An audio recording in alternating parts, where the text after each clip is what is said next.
Hola a todos, este es mi tercer video de la serie en bancos centrales. Quiero dar referencias adicionales aparte de mi video para las personas que quieran investigar un poquito más. Voy a estar tomando parte de esta presentación de el libro Collusion de parte de Nomi Prince. De hecho tiene también varios videos en YouTube si quieren buscarla. Quiero también hablar un poquito de las teorías de Perry Marilyn. Perry Marilyn también, de hecho, tiene un curso en Coursera que lo recomiendo muchísimo. Es un muy buen libro. De hecho, si quieren ver libros de Perry Marilyn, les recomiendo The New Lombard Street. Y también voy a hablar un poquito del libro Fed Up que escribió se me escapa el nombre, lo dije en los videos anteriores, apellido DiMartino, que de hecho está muy bueno. No me he leído el libro, pero sí he visto varios de sus videos, entonces donde hablan cómo ha mutado el rol de los bancos centrales, porque no solamente es el Banco Central de los Estados Unidos, el Fed. De hecho, Nomi Prince habla sobre cómo hay una colusión, de ahí el nombre, cómo hay una relación entre los diferentes bancos centrales de los diferentes países para, de cierta manera, controlar la economía. Hay muchísimas personas, de hecho la Escuela Austríaca de Economía es tal vez una de las principales, que están en contra de la idea de tener un banco central. Y si han visto videos míos anteriores, como por ejemplo mis videos sobre ciclos austriacos, sobre cómo los ciclos austriacos explican burbujas económicas, ahí nosotros tenemos cierta explicación de por qué tenemos un problema con el Fed. Si te quieres ir muy tradicionalmente a la escuela rothbardiana o a la escuela de Huerta de Soto, el problema es la reserva fraccionaria. Si nosotros no tuviéramos reserva fraccionaria, no sería necesario tener un lender of last resort, porque entonces los bancos fuesen mucho más cuidadosos con cómo utilizan su dinero. Hablé muy por encima del Glass-Steagall Act de 1933 en el video pasado, pero el Glass-Steagall Act en 1933 se creó para separar lo que es la banca comercial de la banca de inversión. Durante la administración de Bill Clinton, no recuerdo si fue en 1999, pero fue a finales de la década de los 90, hay un repeal del Glass-Steagall Act en el que básicamente ya los bancos podían entonces de cierta manera hacer esas dos funciones, incluyendo también ser compañías de seguros. Los nombres son muy graciosos cuando lo vemos en retrospectiva.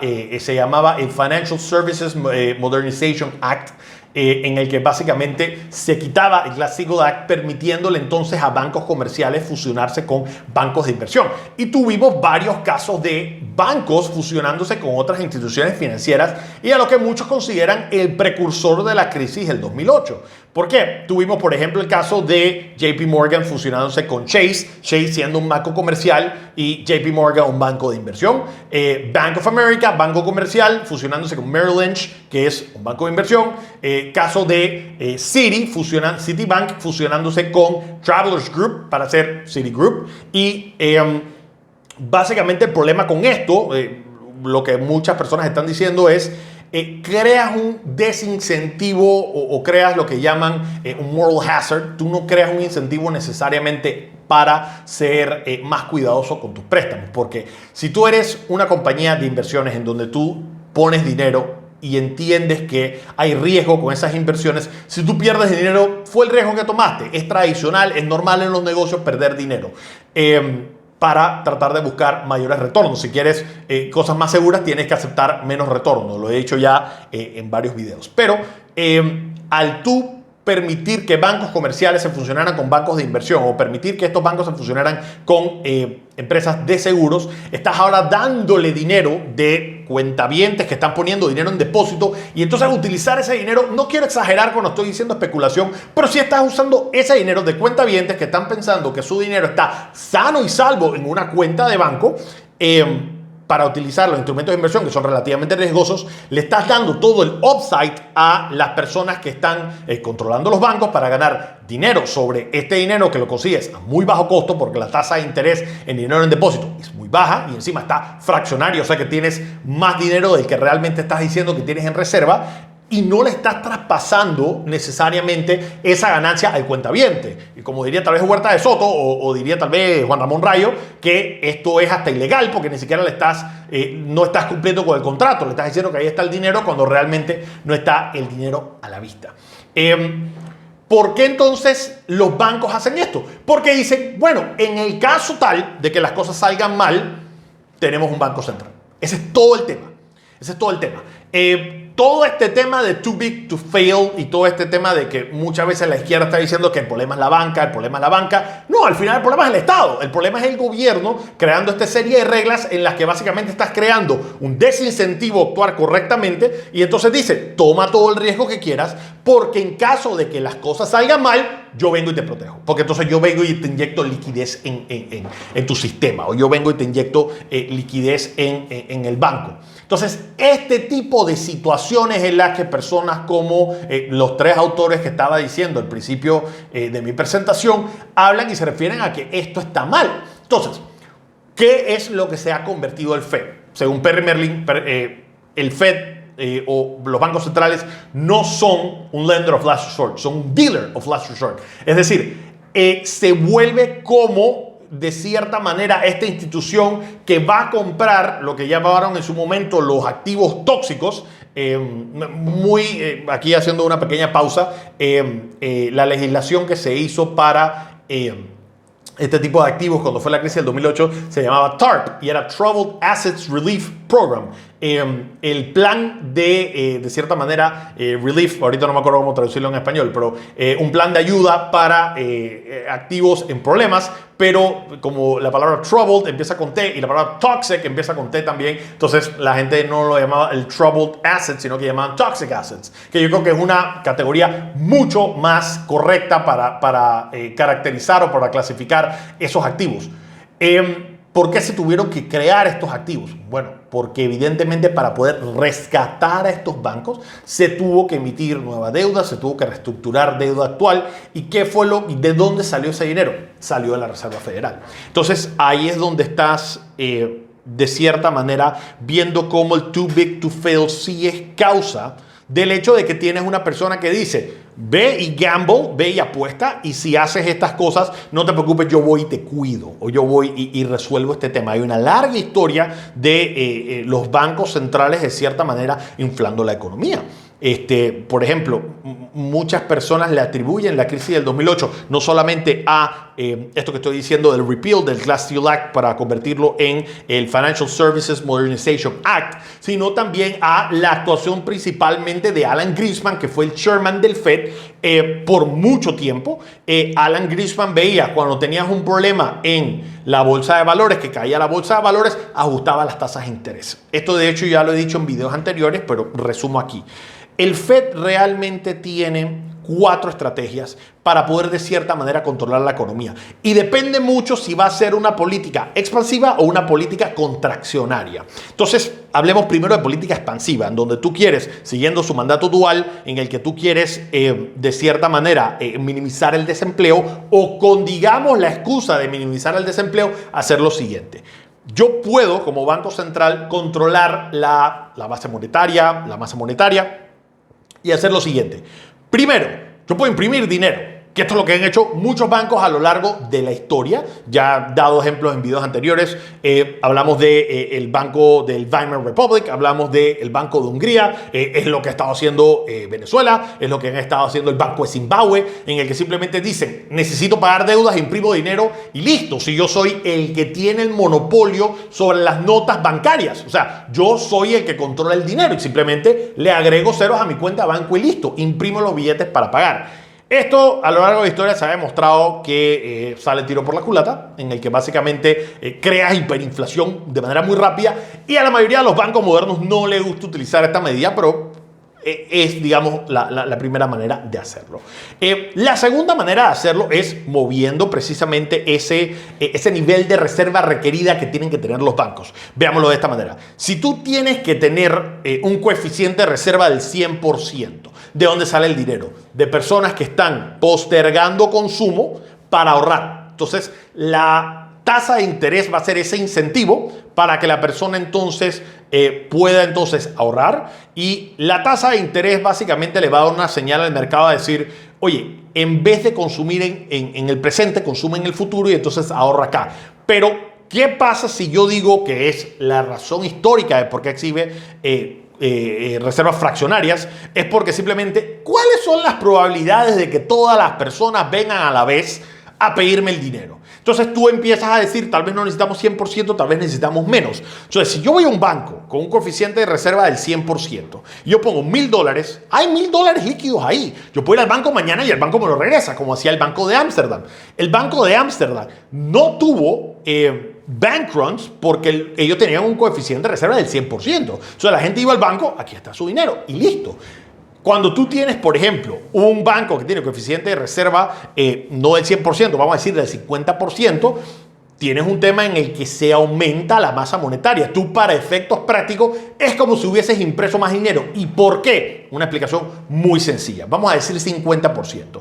Yo deposito $1,000. ¿El banco cuánto tiene que tener de reserva? La mitad, 50%. Tiene que tener $500 en el banco. ¿Qué hace con los otros 500? Lo presta. Entonces, ¿por qué hay un aumento en la masa monetaria? Porque ahora hay una persona que dice que en su cuenta, que es la persona que depositó, dice que hay $1,000 en su cuenta, pero realmente no hay 1,000, hay 500. Pero él tiene un certificado o un estado de cuenta bancaria que dice que él tiene $1,000 ahí. Pero también hay otra persona que es a la que el banco le dio el préstamo y el banco le dio $500 de préstamo. Esa persona dice que tiene $500. Entonces realmente hay $1,500 en la economía. Esta persona, si a su vez va a otro banco, guarda esos $500, va a tener un certificado que dice que tiene $500, pero ese banco nada más va a tener 250 y otros 250 van y se prestan. Y así sucesivamente, esos 250 se le toma y se deposita en un banco, se quedan 125 y se lleva 125 otra persona. Si tú vas sumando todo eso, al final en la economía van a haber $2,000. Van a haber $2,000, se aumentó el money supply o la oferta monetaria por tener reserva fraccionaria. Y puedes continuar haciendo, porque hablé un ejemplo sencillo con 50%. Pero ¿qué pasa si fuese 10%? Y este ejemplo ya lo he dado en otro video. Tú agarras esos $1,000, nada más tienes que tener reserva 100, puedes prestar 900, esos 900 van y se depositan, se guardan 90, se puede prestar 810 y así sucesivamente hasta que se convierten en $10,000. Y es una fórmula matemática sencilla porque es 1 sobre el coeficiente de reserva y ahí puedes sacar, digamos, el efecto multiplicador del dinero con eso. Entonces tú puedes, jugando con la cantidad de reserva que puedes tener, controlar de cierta manera la oferta monetaria en la economía. Si tú quieres que más gente preste, entonces lo que tienes que hacer es bajar el coeficiente de reserva y creas dinero, porque no tienes que tener en reserva, pero puedes prestar. Se pueden crear notas bancarias diciendo, esto vale tanta plata. Ahí es donde precisamente empiezan las crisis financieras. Punto 2. Punto 3. ¿Qué más puede hacer el Fed para, de cierta manera, incentivar a que la economía continúe o, de cierta manera, incrementar el money supply? Bueno, estábamos hablando de las tasas. Precisamente el Fed tiene control sobre las tasas de interés. Porque el Fed, al estar prestándole dinero a los bancos, simplemente puede decir, en un caso en donde no quiere que haya muchos préstamos, sube la tasa de interés y le dice a los bancos, hey, si me vas a pedir plata prestada, tienes que pagar más. Entonces los bancos al margen dicen, uy, no tiene mucho sentido pedir muchos préstamos porque me va a costar más. Otra vez dicen, ok, yo presto, pero entonces tengo que transferirle ese costo a las personas que me piden préstamos. Entonces, al final las personas dicen, hey, tal vez mi proyecto no va a ser tan rentable porque el costo de la deuda es alto, prefiero tal vez no invertir. Y del otro lado, aumentas el depósito porque las personas dicen, hey, subieron las tasas de interés para el ahorro, entonces voy y ahorro. Estás sacando dinero de la economía cuando se suben las tasas de interés porque estás desincentivando el préstamo y estás incentivando el ahorro. Pero lo contrario también es cierto. Si tú estás en una política expansiva o una política expansionaria, lo que tú haces es que tú reduces la tasa de interés, desincentivas entonces el ahorro e incentivas que las personas tomen el dinero prestado. Por último, ¿qué es lo que queda? Que aquí es donde están las principales críticas de los autores a los que me he ya referido varias veces en este video y donde empieza de cierta manera el problema de too big to fail, de donde de cierta manera empieza la corrupción que existe con los bancos centrales y las críticas de gente como Ron Paul, gente como todo el movimiento austriaco que está en contra de que tengas banca central, y es el tema del quantitative easing. ¿Qué es el quantitative easing? Bueno, imagínense que el Fed quiere sacar dinero de la economía. El Fed no solamente puede crear dinero, el Fed también tiene activos. Vamos a decir, por ejemplo, que el gobierno de los Estados Unidos va a imprimir deuda. Y entonces dice, mira, yo estoy vendiendo estos títulos se van a usar para irme a la guerra, para tener, que es lo que tradicionalmente hacía, para irme a la guerra, lo voy a utilizar para hacer nuevas escuelas, nuevos hospitales, nuevas carreteras, etc. Entonces yo necesito dinero, ¿quién me lo compra? Si el Fed está haciendo una política expansiva en la que quiere inyectarle dinero a la economía, ¿qué es lo que hace? Compra de este tipo de bonos. Entonces, el Fed toma eso, lo registra como activo y da el dinero al gobierno. Y al darle el dinero al gobierno, existe una manera de permearlo de vuelta a la economía, porque al final estás con el efecto de multiplicador del dinero, en donde ahora el Estado va a contratar personas y entonces ahí tienes de cierta manera que se está moviendo la economía. Hay varias críticas a esto es una postura obviamente keynesiana. Después Milton Friedman salió diciendo el efecto de crowding out o de desplazamiento. No lo voy a hablar en este video, pero esa es en teoría una de las cosas que puede hacer el Fed. El Fed, si quiere inyectarle dinero a la economía, lo que puede hacer es comprar activos del gobierno. Si quiere hacer lo contrario, si quiere sacar dinero de la economía, ¿qué hace? Vende sus activos. Y entonces tengo estos activos, intercambia activo, agarra dinero y simplemente lo elimina. De esa manera está reduciendo la masa monetaria en la economía. Ahora, eso le llaman un open market transaction. No es necesariamente quantitative easing, pero esa es una de las maneras que hace y lo puede hacer con instrumentos a corto plazo. Quantitative easing empieza cuando empezamos a ver instrumentos de más largo plazo, donde están comprando instrumentos de deuda que son no pagaderas a un año, no pagaderas a un par de meses, sino pagaderas a 10 años o más largo plazo.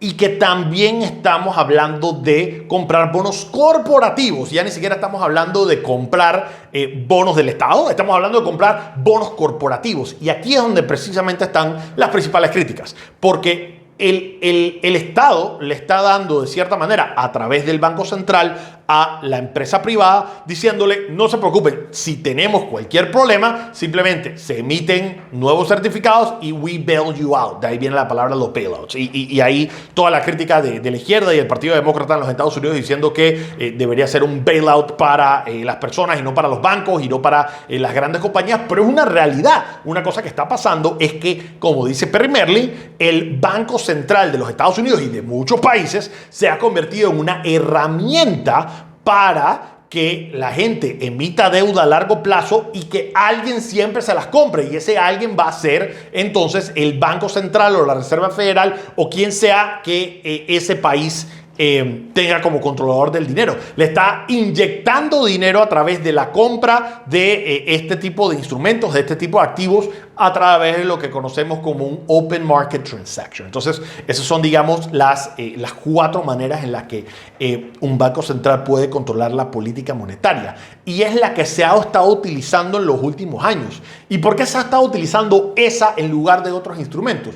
Porque al tú tener tasas de interés muy bajas, que es lo que pasó con Alan Greenspan, que mantuvo las tasas de interés relativamente en cero, ¿qué pasa cuando tú tienes la tasa en cero o casi en cero y tienes una recesión? Porque cuando tienes las tasas relativamente en cero, eso, como estaba diciendo, desincentiva el ahorro, incentiva a que la gente empiecen a invertir, eso sube el precio de la bolsa de valores, pero cuando nos damos cuenta que realmente no había, refiérense a mi video de ciclos austriacos y de burbujas. Entiendo que el video era un poco largo, pero ahí lo explico completamente. Ahí lo que tienes entonces es una situación en donde no puedes bajar más las tasas de interés. Ya se ha tratado, y pasó en Europa y pasó en Japón, donde tienes tasas negativas. ¿Qué quiere decir tasas negativas? Tasas negativas, porque cuando ya estás en cero, no te queda cuánto más bajar. Tú lo que estás diciéndole es que tú estás pidiendo un préstamo de $100,000 y acabas repagando menos. Eso es lo que quieren decir tasas negativas. Si tú eres un depositante y le metes dinero al banco, tú le tienes que pagar al banco por tener el dinero en depósito. Que si te pones a ver si es para salvaguardar tu dinero, no debería ser controversial pagarle al banco por tener tu dinero ahí. Pero lo que están diciendo ahora es que las cuentas de depósito, en lugar de darte un interés, te cobran. Entonces las personas tienen aún menos interés en tener el dinero guardado en el banco y entonces que la economía, digamos, se reactive y empiece a gastar y que empiece el consumo. Nuevamente, economía keynesiana de la que no estoy a favor, pero eso es lo que entonces hacen muchos bancos centrales, que lo llevan a cero, que lo llevan a menos de cero, lo llevan a negativo.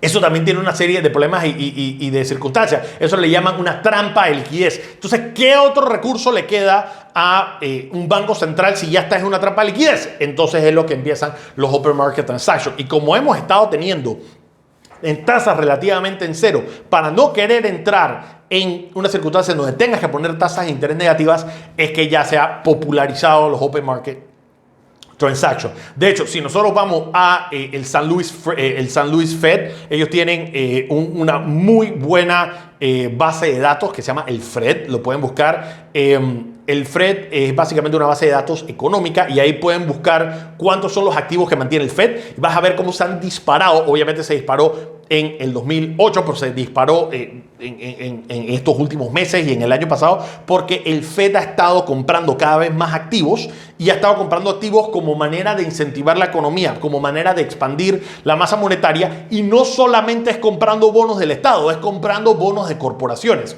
principalmente a largo plazo, y de esa manera sí estás no solamente causando que hay un aumento de la masa monetaria, sino que también estás manteniendo artificialmente bajas las tasas de interés. Pero bueno, entonces esa es, digamos, la tercera parte de este video. Voy a hacer una cuarta parte en donde hablo detallitos que me han quedado sueltos sobre la banca central. Nos vemos en el próximo video.